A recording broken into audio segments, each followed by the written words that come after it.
Hello, family, friends, and fellow sojourners. I want to tell you a story about a lumberjack. And this lumberjack was very prideful and very aware of his abilities to cut down trees. He was looking for a job one day, and he went to a timber company and touted his abilities. And the owner said, "Well, I'll give you a try." And he hands him an axe, and he says, "Go over there and cut those trees down."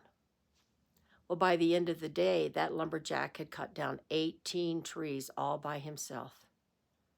And he was boastful. His chest was out. He was so proud of himself. And so was the owner. They just said, "Wow, that's extraordinary.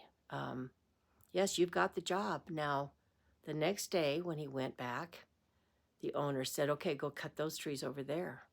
And he did. But he came back and he said, "Well, I only cut down 16 today." And the owner was still impressed and said, "It's okay." The next day, he was instructed where to cut the trees down, and he came back and he said, "Boy, I worked as hard as I could, and I only cut 12 today." And which was pretty average, I guess. So it was still okay with the owner. But the next day came, the owner sent him to an area, and he said, "Okay, cut those trees down." And when he came back, his tail was between his legs and said, I must be exhausted. I must be losing my strength because I've only cut down 8 trees today." And the owner looked at him and said, "When was the last time you sharpened your axe?" And I thought, boy, what a great analogy. You know, he was so busy trying to prove himself, so busy basking in his own glory and his own abilities, that he forgot the most important thing of all, which was to take care of your equipment, to sharpen your axe so that you have a sharp edge, so that you can, every stroke that you make means something. It makes a difference. So don't we as Christians suffer from the same thing? Don't we, aren't our wits a little more dull sometimes, or our inability to know what to say to encourage someone not readily available?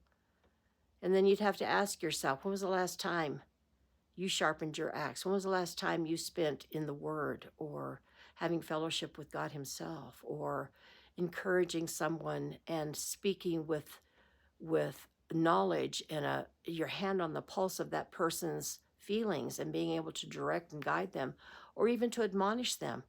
You know, the scripture talks about iron sharpening iron, and it has to do with that very thing. If you don't have someone in your life that's willing to face you when you're making mistakes, or maybe not speaking in the right way or whatever, and it's their job to use themselves to sharpen your iron as you would sharpen theirs, they will sharpen yours.